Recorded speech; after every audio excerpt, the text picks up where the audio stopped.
Welcome to TBC. అమెరికాలో చదువుకుంటున్న అంతర్జాతీయ స్టూడెంట్స్కు ట్రంప్ పాలనలో ఎదురవుతున్న కఠినమైన పరిస్థితుల గురించి ఇప్పుడు తెలుసుకుందాం. డొనాల్డ్ ట్రంప్ అధ్యక్ష పదవిలోకి వచ్చిన తర్వాత అక్రమ వలసదారులపై, అంతర్జాతీయ విద్యార్థులపైన కఠిన చర్యలు తీసుకుంటున్నారు. ముఖ్యంగా ఫారిన్ స్టూడెంట్స్ తమ స్టూడెంట్ వీసా నిబంధనలను ఖచ్చితంగా పాటించకపోతే వారిపై వీసా రద్దు, స్టేటస్ లాస్, ఇంకా భవిష్యత్తులో వీసా దరఖాస్తులపై నిషేధాలు వంటి పరిణామాలు ఎదురవుతాయని అధికారిక హెచ్చరికలు జారీ చేశారు. ఇటీవలి సమాచారం ప్రకారం ఏప్రిల్ 10 నాటికి అమెరికాలోని సెవిస్ డేటాబేస్లో, అంటే the student and exchange visitor information system డేటాబేస్లో నుంచి 4736 మంది ఫారిన్ స్టూడెంట్ వీసాలను రద్దు చేశారు.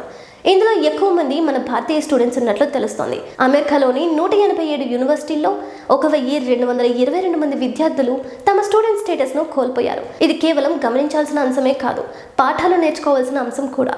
విద్యార్థులు తప్పక పాటించాల్సిన నియమాలేంటో ఇప్పుడు తెలుసుకుందాం. చదువుతున్న కాలేజీ లేదా యూనివర్సిటీకి రోజువారీ అటెండెన్స్ ఖచ్చితంగా ఫాలో అవ్వాలి. కోర్స్ మారిస్తే లేదా మధ్యలో మానేస్తే వెంటనే డిఎస్ఓ, అంటే డెసిగ్నేటెడ్ స్కూల్ అఫీషియల్కు సమాచారం ఇవ్వాలి. అనుమతి లేకుండా ఆఫ్ క్యాంపస్ ఉద్యోగాలు చేయకూడదు. ఇది యుఎస్సిఐఎస్, అంటే US citizenship and immigration services నిబంధనలకు వ్యతిరేకం. సోషల్ మీడియా ద్వారా లేదా ఇతర కార్యకలాపాల్లో వీసా నిబంధనలకు విరుద్ధంగా ప్రవర్తించకూడదు. అమెరికాలో ఉన్నవారు, వెళ్ళాలనుకునేవారు ఈ విషయాలు గుర్తుపెట్టుకోండి.